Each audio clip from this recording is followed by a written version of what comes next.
भैया जेकरा चेहरा पर नूर हो जाला उ आदमियत के दूर हो जाला।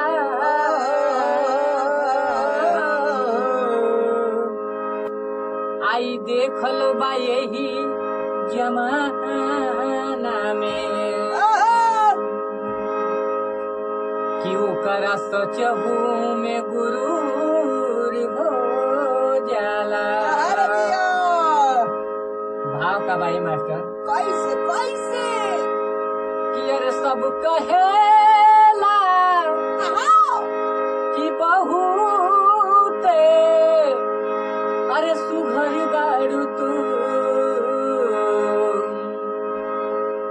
कि सब कहेला कि बहुते अरे सुघर बारू तू कि टोना लागे न काची उमरिया में टोना लागे न काची उमरिया में।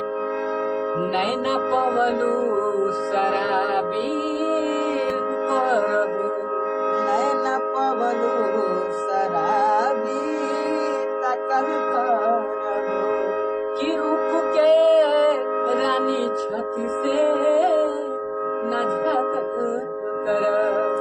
रूप के रानी छत से न झाकल कर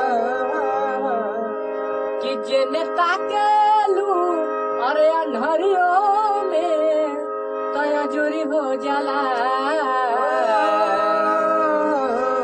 कि जेने ताकेलू अन्हरियों में अधर हो जाला। कि कवनो अरे जादू भरल बा नजरिया में कवनो जादू भरल बा नजरिया में टोना लागे न काची उमरिया में।